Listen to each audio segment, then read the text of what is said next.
go through the PowerPoint, and where there are opportunities for you to type in your sheet is when you're going to be typing it in. So if you can, make sure that you are creating a split screen on your device. Okay, so if you have a Windows computer, you are going to click on the Windows, and then you can toggle it to the right or left depending on the split screen that you would like, and then that will allow you to go ahead and see my presentation as well as fill out the notes at the same time. You can also print out the notes beforehand and write it down. So if you guys want to print it out, no problem. I can wait. But if you guys have your own way of doing things, by all means, that's fantastic. So we're going to go ahead and get started. So we're going to talk a little bit about scientific data. Now, we've been working with data for the entire year. Whether you realize it or not, or if there's specific instructions, particularly in labs. Labs have really been when we've been using the data tables. And so, and understanding how data is collected. So whenever we're trying to make sense of information, specifically data, right? So when we talk about data, data can be collected in a variety of ways. We mainly put them into two categories. We call them qualitative data and quantitative data. Do you remember which one is which? Which one is qualitative data? Do you guys remember? When we say qualitative, what comes to mind? Features, good, senses, exactly. We often think of this little tip and trick called qualitative quality, right? Exactly, Logan. Quantitative has anything to do with numbers. So we can take both types of data and we can actually put them into a data table. But when we talk about data, we're really talking about information. We are collecting information, and it's most likely going to be presented in a data table or a graph. And usually the graph is based off of the data table. Now, when we're collecting data, we have to first create the data tables, and that's when we are organizing the information. When we create data tables, it's really just a way for us to organize our qualitative data, our quantitative data, and it really depends on you as the scientist and what you're going to focus. So are you going to focus on the qualitative, meaning are you looking for color changes? That's what we were doing when we were looking at the iodine indicator. In that example, when we were looking at the lab trying to identify starch in our different foods, we were looking at color change, and that color change gave us information, right? Depending on if the iodine changed, depended on whether or not, or signified that there was iodine present. That's an example of qualitative data. Quantitative data was when we were looking at how long it takes, right? One of our labs had to do, we could choose whether or not we wanted to look at the way it was, how the length of time it took for something to become more acidic or not. And so we take a look at that information, and then we have to organize them into tables. Once we organize them into tables, then we can take that information and put them into graphs. Graphs are really a way for us to understand information in pictorial diagrams, meaning it's a visualization. So instead of just looking at a data table and a bunch of numbers and trying to make sense of it in your head, we take those numbers or that data and we put it into some sort of visual representation, which we call graphs, and it represents that numerical data. So that graph is based on the data that we've collected. Good, awesome job, you guys. So there are a couple things that are really important for you as students to walk away from. So understanding the following: not only should you be able to record data, but you also need to be able to look at data tables, interpret it, and understand what you're looking at. And we call that interpreting and reading graphs. And this is something that's really important, not just in science, but in general. A lot of information that's presented to us is often in the way of diagrams and graphs. And so it's important for us to know how to look at them. We also need to know how to make them, right? So taking our information and explaining it to our audience, being able to explain it to a bunch of people or certain other people who may not have gone through the same steps as you is going to be just as important, because you're discussing, you are giving out that information to someone else. You want to make sure that they can be able to understand that data that you put together. And then taking that data and creating different graphs, understanding that different graphs have different specific benefits, right? There are reasons why we use line graphs and not bar graphs, and why we use circle graphs, or how we also call them pie charts. Hi, Christian. Thanks for joining us. Welcome back from spring break. And so we're going to learn a little bit more about that. Now, again, our emphasis today is going to be on bar graphs, specifically because you are going to be creating a bar graph for your lab. That's not this week, but next week. Okay, so we're just getting prepared for that lab. And then next Monday, we're going to go over the lab. So remember, Mondays are always, that lesson is going to be either science skills or a lab. Since we don't have a lab this week, we're going to be spending our time learning about a science skill that's going to prepare you for the lab next week. The last thing that you guys need to master is critical thinking and problem solving. As you grow into adults, there are going to be problems that you encounter. Being able to look at a situation, assess the information, and then create a solution is going to be huge. And hint, hint, something that you're going to see in your lab for next week. So let's get started with interpreting graphs. Now, I know that this is a little bit small, but we're going to study the line graph and you're going to answer the following questions. So these are, and then Christian, there is a link to the PowerPoint or the document. It's in the way of a PowerPoint, but it's a note sheet that follows along with this presentation. So if you scroll up in the chat, and for those of you who are watching this after, the document is going to be in the description of the video. And then Christian, if you scroll up into the chat, the link is in the chat, and it's going to force you to make your own copy. And then I've already hid a couple of slides because we're not going to go over everything. We're really just going to focus on graphs. But let's take a look at this line graph real quick, and let's practice interpreting graphs. So we're going to study the line graph and we're going to answer the following questions. Now, it may be useful for you to use the plus or minus button that's in the bottom right of your Class Connect screen to zoom in to the slide. Okay, so once you zoom in, then you'll be able to see the x-axis, the y-axis. So let's start there, right? The very first thing that we want to identify is what is it that we're looking at. So what information is being shown in this graph? So we want to take a look at our x. We want to take a look at our y. So what is our x-axis? What is the label on the x-axis? And don't just tell me what it is, but also tell me how it's measured, right? Quantity, the units are just as important as the label itself. So what is the x-axis labeled as?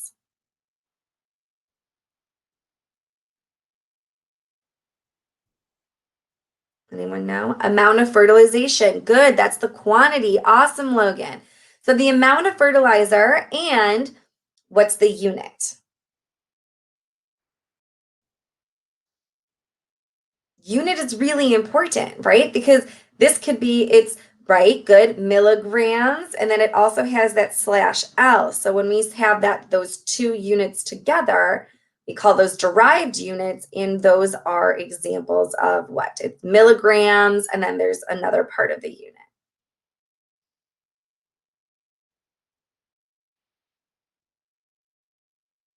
Do you remember? So it has that slash and then the L. So what does that slash represent? Think about it when you're talking about speed, right?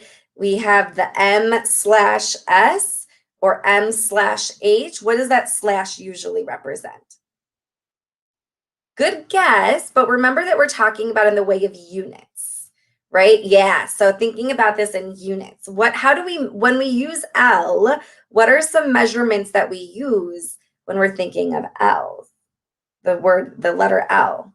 Liters, exactly. Good. So if we know it's milligrams and liters, what's that slash representing? What's that word that is used, or that slash is replacing? It's a really simple word.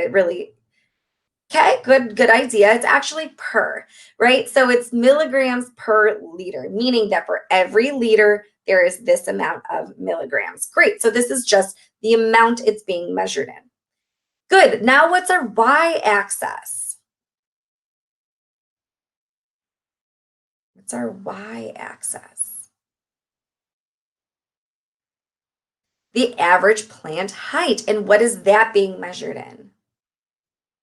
Centimeters. Awesome.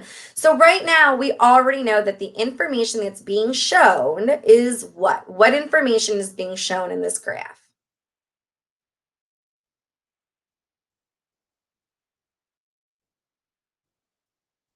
Looking at this graph right away, what can you tell we're going to talk about? What is this study talking about? Or the experiment?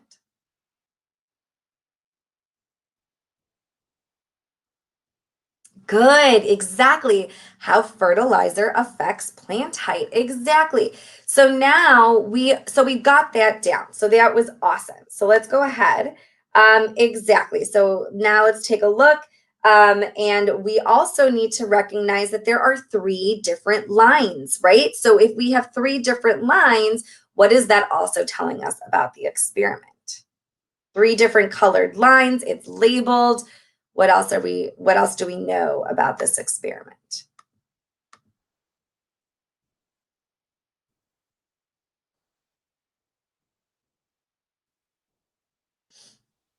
Are those all the same?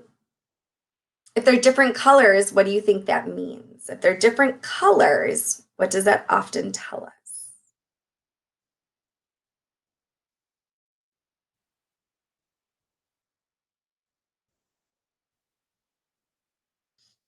Hmm. The answer is there. It says the graph shows the effect of different concentrations of fertilizer on the growth of.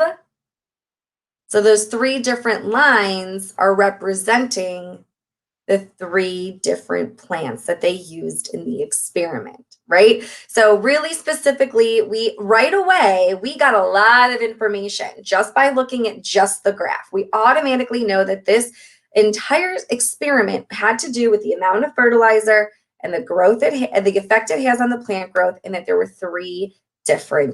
um, three different plants that were used to be tested on. So then let's answer number 2. Describe the results shown for corn plants. So now we're looking at just corn plants, right? So if you zoom in again with the tools that you have on your screen, you see that there is a blue line. And that blue line is representing the corn plant. So what did we see? What was the relationship? Describe the results shown for corn plants. How were corn plants affected?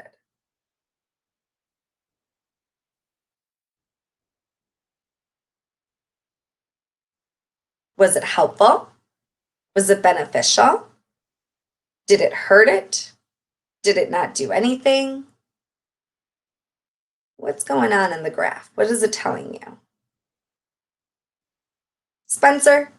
Okay, it benefits. Yes, Christian. Yes, good, Logan. Corn plant was better. Good. Yes, good. And so if we're taking a look at just the corn plants, right, we know that the corn plants benefited, and as the amount of fertilizer increased, the height of the corn plant increased. Great. So when we take a look, we can see that in our answer, good, Logan. Good. You're doing great. You're getting ahead of me. So for corn plants, the higher the concentration of fertilizer, the taller the plants grow. Great, exactly. So now if we describe the results shown for oak seedlings, which is what Logan started to talk about. So instead of just saying that it was bad or it was very bad, tell me more details about the line that we're seeing. What's going on here? At one point, it wasn't all bad, right? When we were increasing the amount of fertilizer, what was that doing to our plant overall? Okay, good. You're being very specific, Logan, but and before we get to the rose bush, let's talk about the oak seedlings, right? So we're doing a great job looking at the trends of the line, but in the red one, what starts to happen? Like, is it all downhill? Is it like, give me, like, if you were to give me a story or tell me the journey that this seedling went on, what's that journey? What's that story? You can't have too much. Good. And why not? Why not, Logan? It seems like you can't have too much, otherwise what? Good. Oh my gosh, I love how specific you're getting. Yes, you should not have more than 150 milligrams per liter. Otherwise, it's going to start to grow shorter, or it's going to be shorter, right? It's going to start to lose some of that growth. Great. So we're looking at this result and we're seeing that there is a point where too much, if you have too much, it's not good, right? But you also can't have too little. So we really need to find that little bit of threshold. Sometimes if you have too much fertilizer, it's not good for you, right? Too much of a good thing is actually bad. And that's true in everything. There's always a limit to how much you can have. And so in the seedling, we start to see in this line graph that it starts to actually have a reverse effect if you give it too much.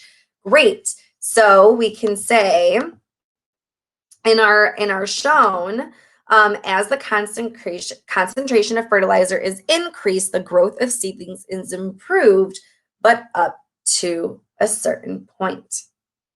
Okay, Christian, are you able to follow along here?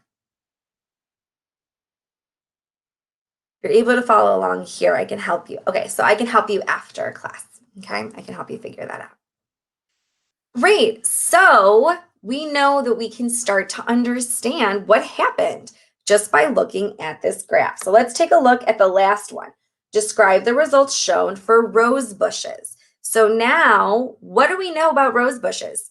Do we need any fertilizer for rose bushes? Should we have any at all?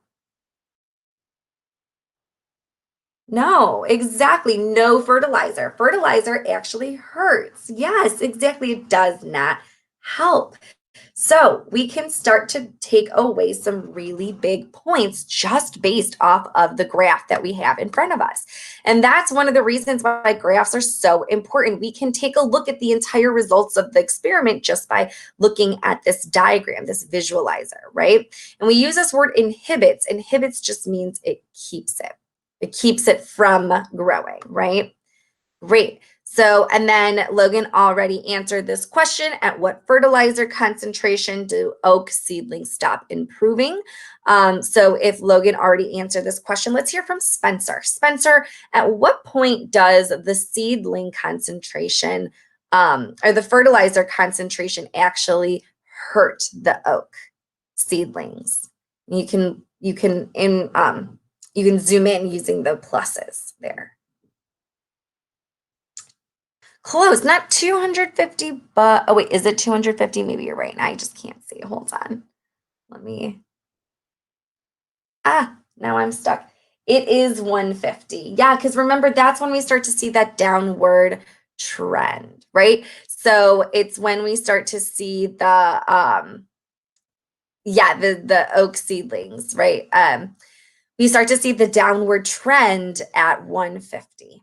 Right. So that's kind of when we start to, that's okay, no problem. That's when we start to see that it's having a negative impact. Great.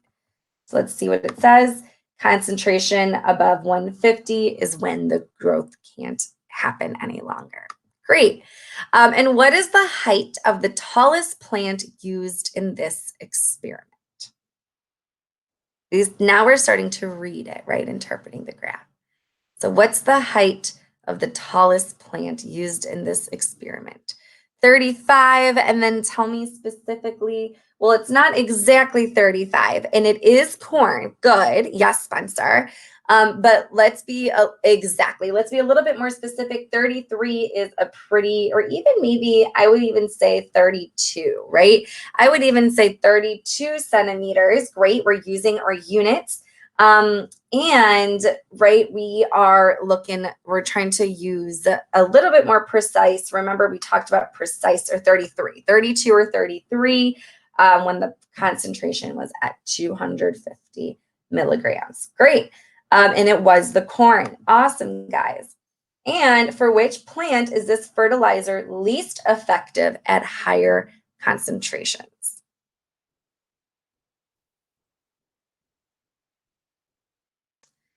Which one did it hurt the most? Least effective, the rose. Exactly, Christian. Great job. The rose really didn't help, right? So rose bushes really, oh, there's a misspell right there. I'll fix that. The rose bushes really didn't benefit from the fertilizer. They don't need it. They really just need the natural soil and the nutrients that are found in the soil. So good job. Okay. Which plant shows the best growth when the fertilizer concentration is 100 milligrams per liter? Oh, so when we're doing this, what we want to do is we want to look at the 100 and then we want to go up and find the highest one. So yeah, see, yeah, Christian, you already got it. So what did you see? What's the mistake here? Which one is it actually? Yes, exactly. It is oak. Right. So once we get to the oak, then we start to see how it is. Once we look at the concentration, we can identify which one is benefiting the most. Great. Exactly. Oak seedlings.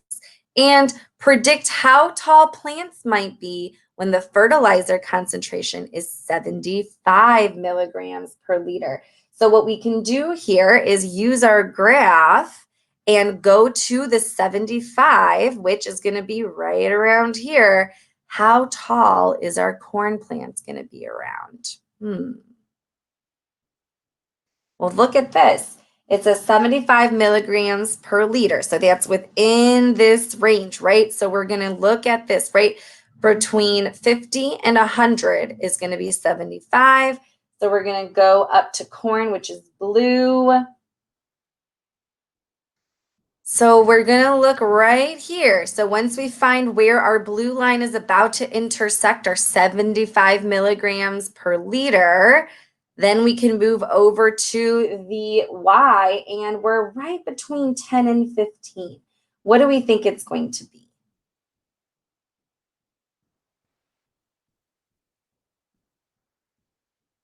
Very tall, Christian. Well, not yet. All right. So it's going to be close. Remember, it's 10 to 15. So it's going to be about 12 to 13 centimeters. So how we did that, it told us, right? The question was telling us specifically to let's look at the 75 milligrams per liter on the x-axis. So over here, we've got 50. It goes up by 50. So we know that 75 is right between 50 and 100. So we're looking at this x-axis. We follow up where it's going to until it intersects that corn, right? That blue line. And then we look over to the y-axis and we make our prediction. And that's how we get 12 to 13. And consider the 3 types of plants used in this experiment. What reasons might explain why the results turned out as they did? What do we think so far, guys? What about these 3 that you think could have affected the outcome?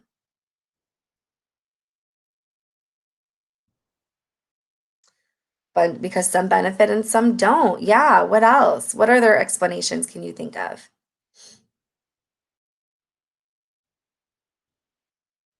Could have been some errors. Yeah. Spencer, Logan.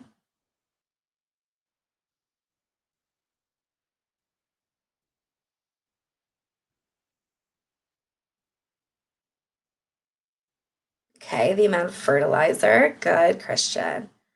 All right. So there is no correct answer, right? So there could be many reasons. We would need to know a little bit water. Good. Maybe the amount of water wasn't accurately distributed. Good. Yes. Okay. What about that, Logan? You found about the formulas for the three lines on the graph? Good. I'm so impressed. Yeah.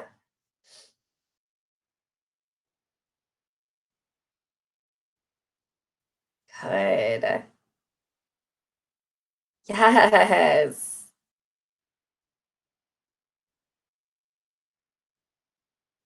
That's okay. Very impressed. So impressed, Logan. Great job.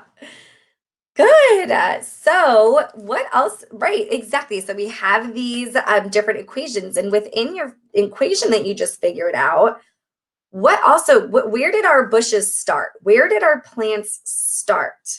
Right? What are some things that we noticed based on your equations that you solved for and the graph? Did everything start at the same place in their life cycle? Hmm. Hmm. I've been spending time with my nephew over spring break, and he has been watching, one of those kids shows, and they always pause and they think.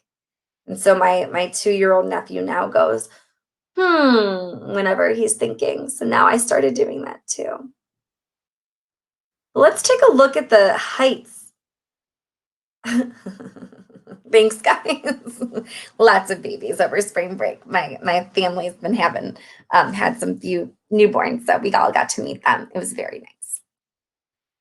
I made your head hurt, Christian. Hey, that's if that means you're thinking, right? That means that's what you're doing when you learn. All right. So let's take a look at where the rose bush started. Did it start higher at this? Did it start at about the same height? It was started higher, right? So maybe that's telling us of when we started giving the fertilizer. Maybe it was at the end of the rose's life cycle and it was not going to grow more, right?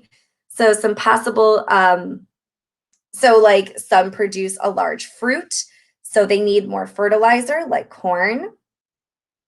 It could also have been because they produce large woody stem like oak trees, or monocots or corn require more fertilizer than dicots.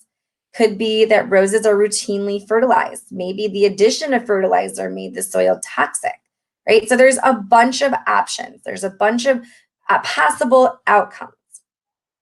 So now let's take a look. That was a lot of line graphs. Let's take a look at the bar graphs, okay? And this is where we're really going to be focusing the rest of our time on. So study the bar graph to the right and answer the following question. So here we have a bar graph. Again, use your zoom in tools to get a little bit closer. But on the x-axis, what can we already tell about this graph? What are we going to be trying to determine?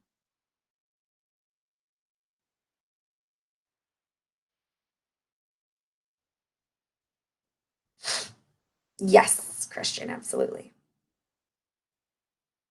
So taking a look at this bar graph, what are we what are some things that we notice, right? What are some things that we realize that are on the x-axis?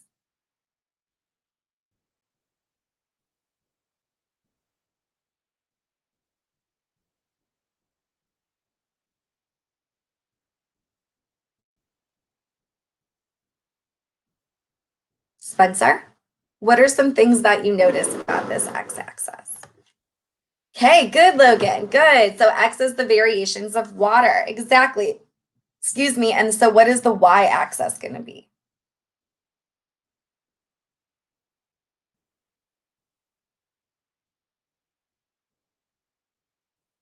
The y-axis is going to be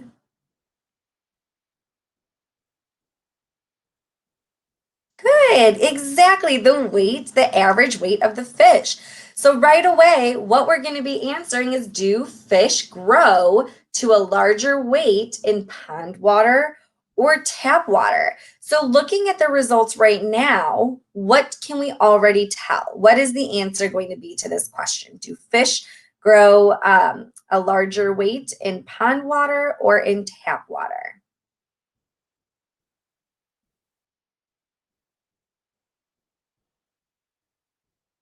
Which one is it?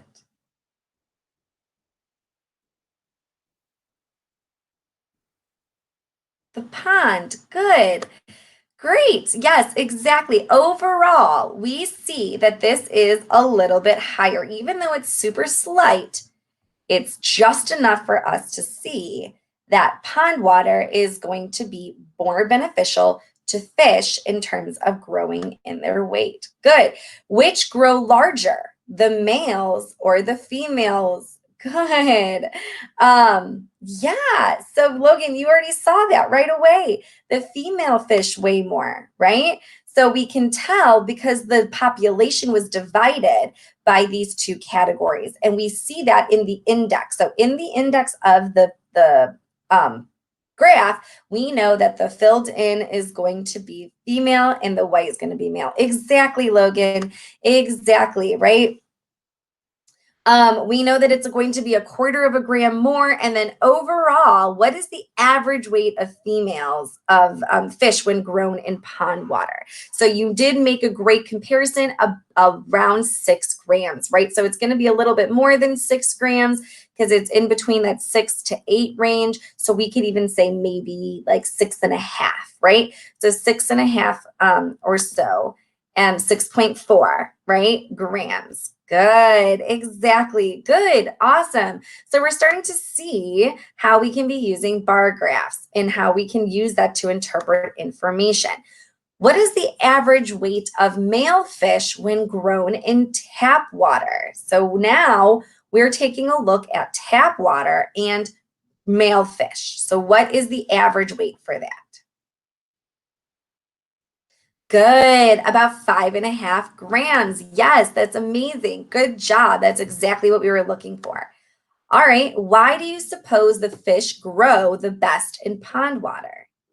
What do you think is different between pond water and tap water that would allow the fish to grow more? It's better suited for them. And what do you mean by that? And how? Right? The fish evolved to be in pond, not tap. So when you say that the pond water is better suited, what exactly do you mean? How is it better suited? Okay, they don't have adaptation to the tap water. So why can we drink tap water? The water is different. Good. Yes, we're getting closer to it. Why can we drink tap water, but we shouldn't be drinking pond water? What is the difference between? There's stuff in it, right?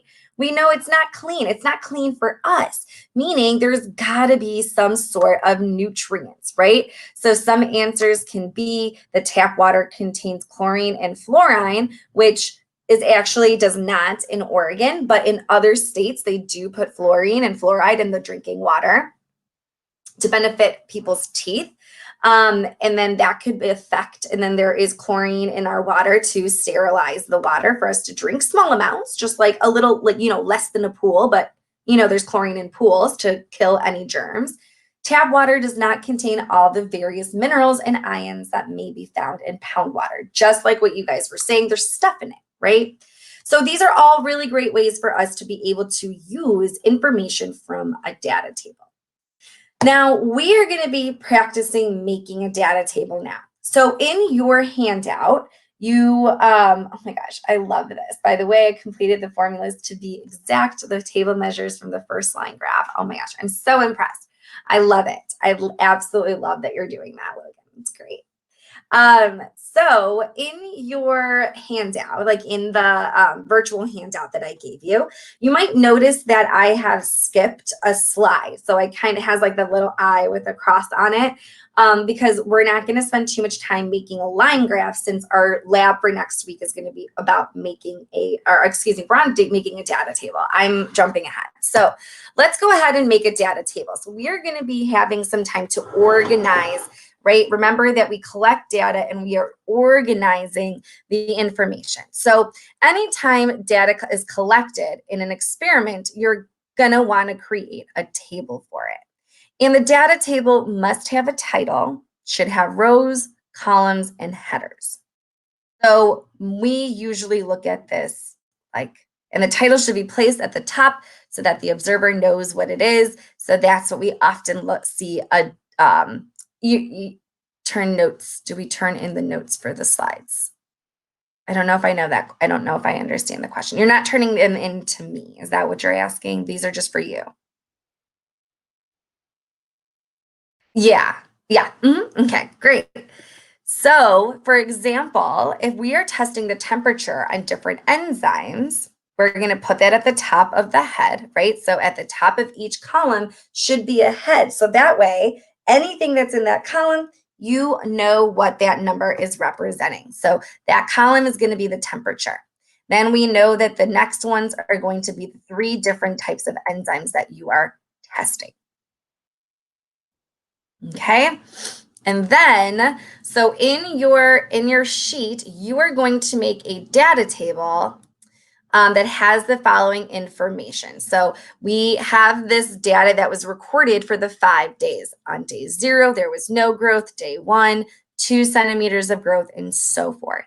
So on your handout, so let me just look at that with you guys so I know exactly what I'm asking for you guys. I know exactly what you guys are looking at while we are talking about it.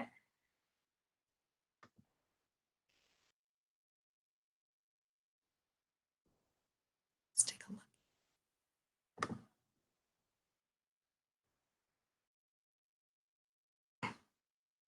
So at the bottom of page 3, you see there is a data table. So then again, you're going to go ahead. I would like for you to put in the top row, you're going to place the title of your data table. In the next row, you're going to place the 2 column heads. So you're going to type right where it says type here.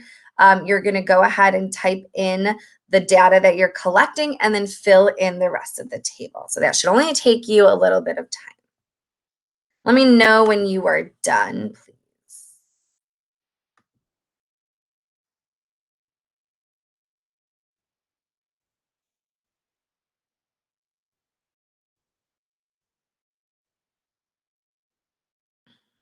All right, Logan, Spencer, let me know. Let me know.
I'm back. Oh, there you go. We couldn't see you. Yeah, my internet went out. Sorry. But we're back. Okay, so I'm hoping that you guys had a chance to make that data table. Yeah, I So finished the table. perfect. Spencer, did you have a chance to finish that data table?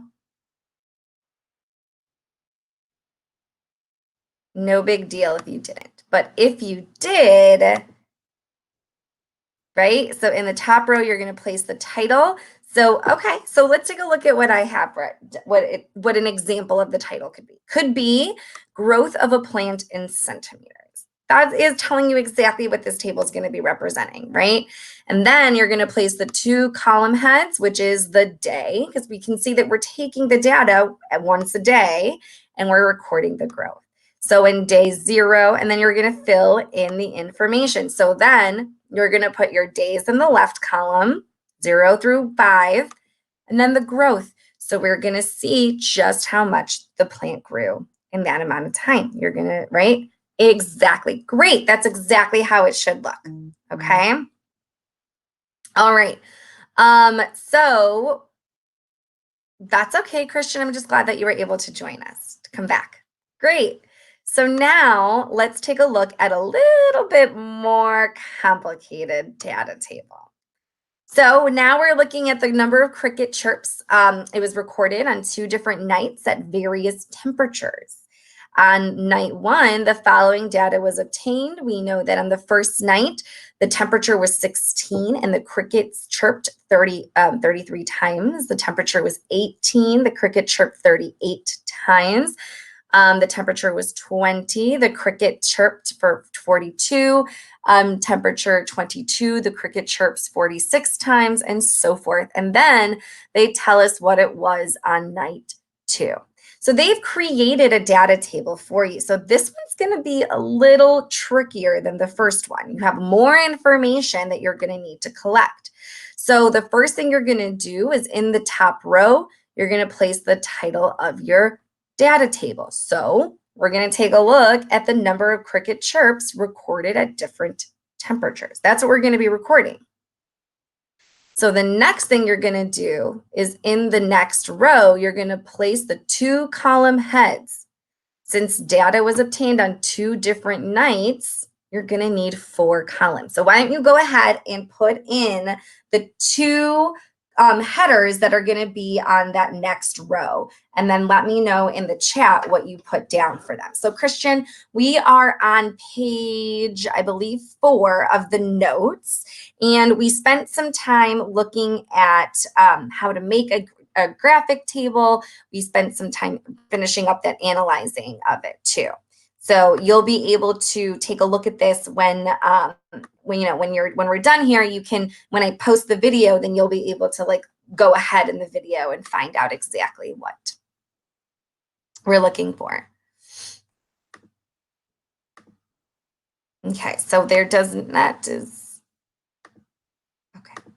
So we are going to fill this table out together.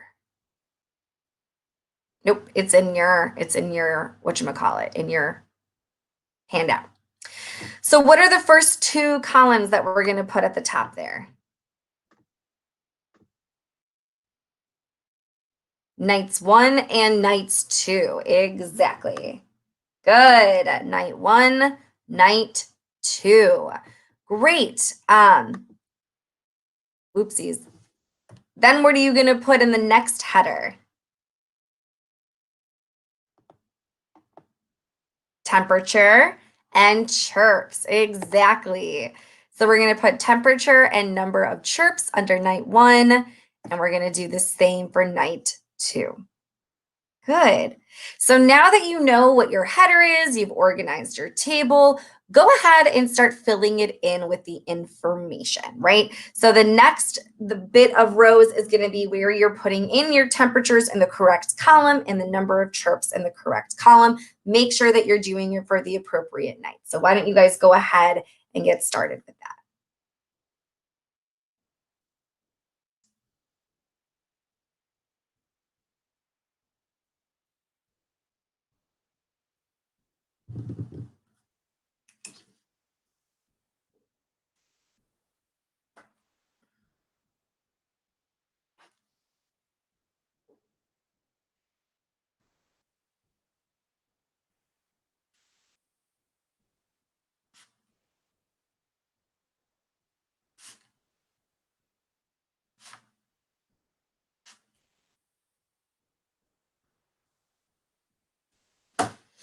Okay, good. Exactly. It changes about 5 every time the temperature increases by 2, starting up to 4 degrees. Great.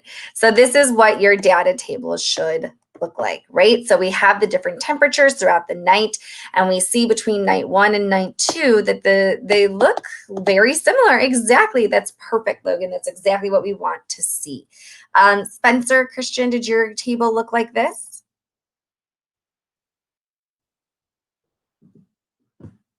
Great. Good. Perfect. All right, so let's go on. So now we're going to make a bar graph. So bar graphs are useful for showing comparisons of data collected by counting. So this is when we are using quantitative data, right? So using quantitative data, and when we want to compare things is when we're going to be using bar graphs. And we can even have it so that it's comparing two different categories, like we saw when it came to the amount of fish. So like I said, in your student notes, we're going to skip slides 5 and 6, and we are going to go right to 7, where it says making a bar graph. And you're going to fill in the lines, those tables. So it says bar graphs are useful for showing comparisons of data collected by counting, right? A bar graph, and the next part is a bar graph has two axes, horizontal axis and a vertical axis. Generally, the horizontal axis is labeled and the vertical axis is divided. So, meaning that the bottom is going to be labeling the different categories, and then the vertical axis is divided into our numbers, okay? The data are not related, so the bars do not touch. So what that means is we want to be sure that if we do have bars touching, that they're related. That's why we were able to see pond water. We had males and females that were touching those two categories, but then they were separated from the tap water to show that those were two different environments. And so when we're taking a look at this, when we're making our bar graph, we want to determine which variable is going to be placed on the bottom, right? We want to know in an orchard of the following kilograms of peaches were picked during a 6-year time period. So really, when we're talking about making a graph, though, we want to determine which variable we should be placing on the X, which one should be placed on the Y. We're going to label each axis in the provided text box. We're going to scale it appropriately, and we're going to fill in the scales in the provided text box, title your graph, and then to create your graph, you're going to go to Insert, Shape, Shapes, Rectangle, and then bars should be of uniform width and should be resized to the appropriate length. I'll show you how to do that. But let's take a look. So now let's take a look at your graph, right? So if you take a look at the bottom part of slide 7, you've got your bar graph. So let's go ahead, and we know that we are going to be using an orchard of the following kilograms of peaches were picked. So if we take a look at this information, we've got our year, we've got our kilograms. What is going to go on the x-axis?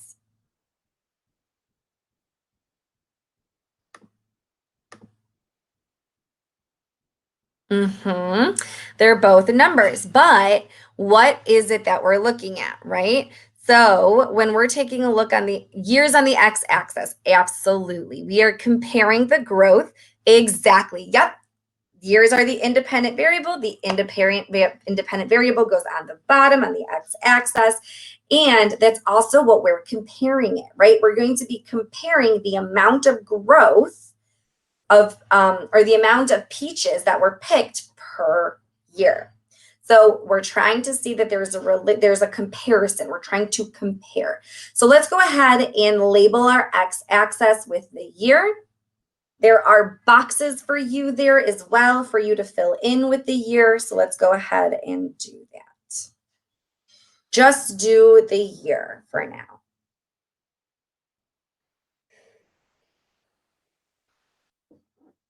And then on the Y, what's going to go on the Y-axis? Kilograms, exactly. Good, kilograms of apples. Great, this is awesome. Exactly, or of peaches, excuse us. Kilograms of peaches, right? And so we know that the year is going to go on the bottom and the kilograms of peaches are going to go on the Y. Now, when we're filling, right, exactly, we're going to be putting in the years. So 95, 96, 97, 98, 99, and 2000. Now remember, we don't want to have them right next to each other because we want there to be some space so we can see exactly the comparison. We don't want to confuse that they're not related. They're year spaced out by year. So that's why in your handout, you're going to see that the squares are already set for you. So they're already set for you to type it in. And then you just need to just remember that when you actually do this in hands, that you're going to want to make sure that you're doing it by the same method. And then when we are starting to determine what the y-axis is going to be, we need to take a look at what is going to make the most sense, right? So when we're putting in the y, we're going to go up by tens. And that's just the best way to do it. Remember, we go up by the same amount each time. So 10, and you're going to label it all the way through 60. Okay.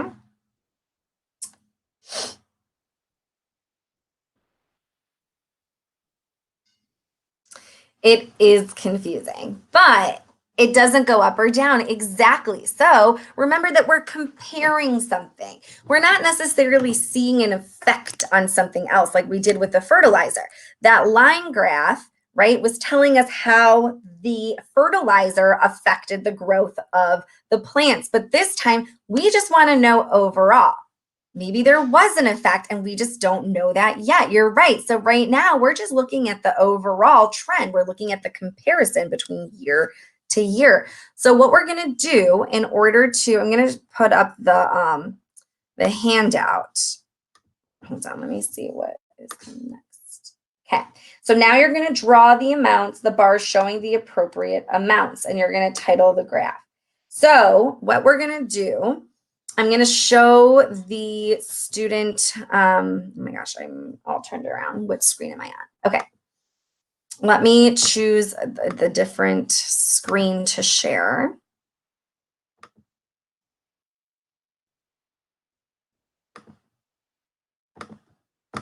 Okay. Good. Okay, so the way that you're going to insert the graph is exactly what it shows in the, hold on.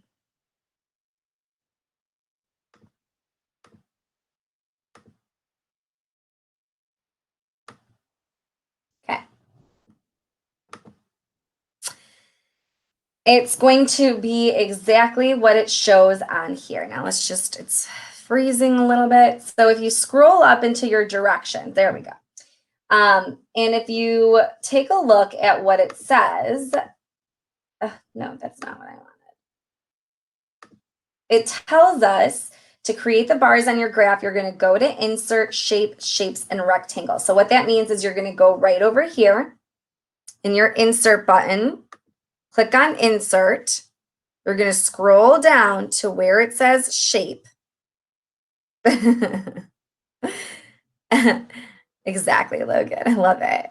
And then you're going to go to Shapes, and then you're going to choose on the rectangle. Then when you are going to put it in, right? So remember that you should already have filled these in going by 10. And so if we're taking a look at the first year, 1995, and they're 54, remember that this highest one is 60, right? Let me double check before I.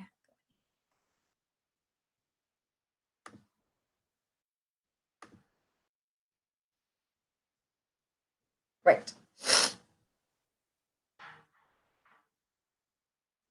So this furthest, so 54 up here is about 60. Then when I go to my rectangle, I'm going to want to do it right around here. And you're going to draw your rectangle all the way down. And even if you wanted to, you could even just drop it there and then just stretch it. But you want the width to be the same as the column. And then you can fill it in by using the bucket and then choosing whatever color you want for 1995. You guys weren't even born in 1995. I was 5. Great. And you're going to go ahead and do that. So that's about 54. Then you're going to go and you can, even if you want, you can just go ahead and copy and paste this and then click and drag it. And then all you'll need to do, there it could possibly be. Logan, I love that you're already starting to figure out what happened. What are the possibilities? That's great. That makes for a great scientist. You're already being inquisitive and wondering. Great. So 96, there were only 42. So then we're going to need to make this go down. So if this was only 42, right? So if this is 60, 50, wait, now I'm getting myself confused. 60, 50, 40, so about 42, and then make sure that you change the color. Okay, that's really, really important. So you don't want it to be the same color, right? So why don't you guys go ahead and spend some time doing that? Does anyone need help or have me explain how to do the rectangle again?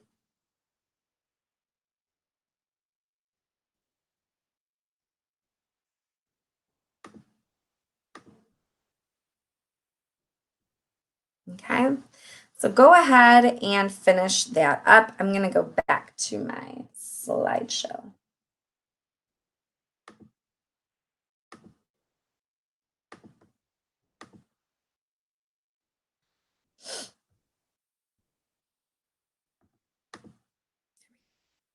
Okay. So at the end, so let me know when you guys are done with your graph.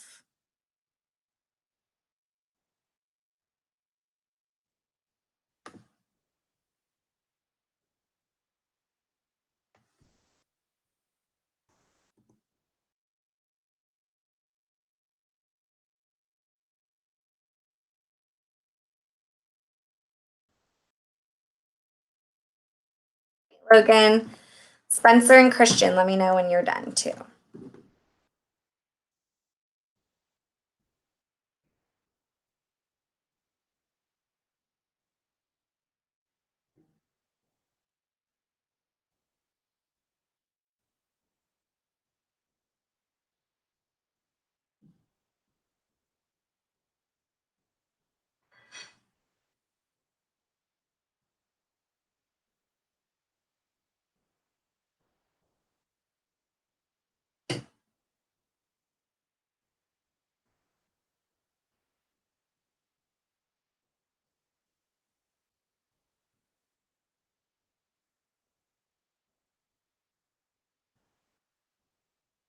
Great, Christian.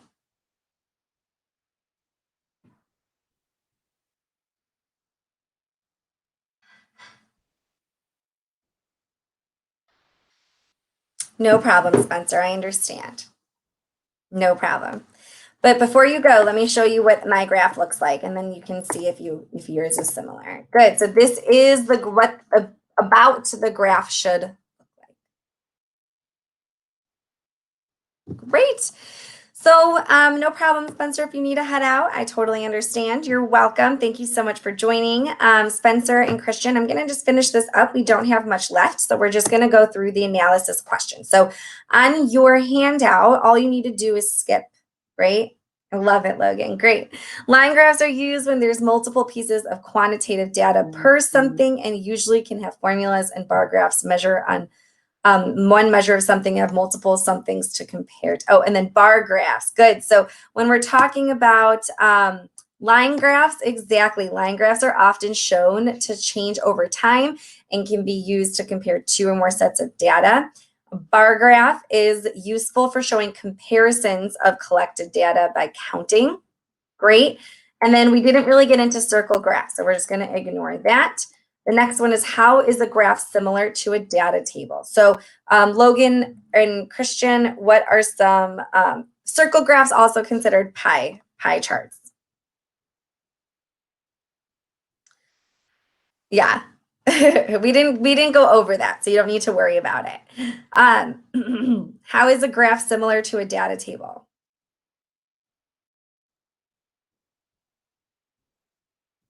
They visualize the data. Awesome. Yes.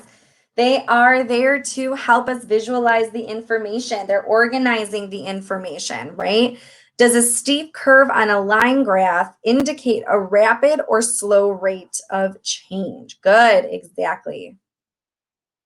Rapid, exactly. Yes, if we have a steep line or curve, it means it was a fast change. You're conducting a photosynthesis experiment to determine how much oxygen is produced over a 24-hour period of time. You are measuring the oxygen production every hour for 24 hours. What type of graph is best used? Logan says line graph, and that is correct. When you construct a graph of your data, which variable will be placed along the x-axis? Close, Christian. Remember that this one is trying to see a change, right? We're trying to see a trend over time. So that's when we use the line graph. And we are going to be doing the independent. And which variable was the independent variable, Logan? It goes on the x-axis. What are we going to label it with?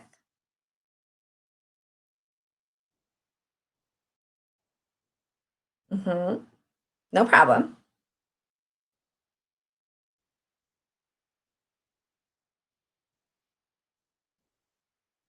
Good. We're going to label it with the time. Exactly. And when you construct a graph of your data, which variable is going to be placed along the y-axis? Exactly. It is the oxygen production or the amount of oxygen. Great. Last ones. What is an advantage of using multiple lines on the same graph? Why would we want to show more than one line? Compare the data. Good. And that's everything I have for you. So remember that this was really specific. You're going to be using bar graphs for next week's lab. So remember that this video will be available to you. You are welcome. You can always use your notes that you've taken to remind yourself how to make that bar graph. All right. But thank you guys so much for joining. Welcome back from spring break. It's great to have you again. And let me know if you have any questions. Okay. Sure, Christian. What can I help you with?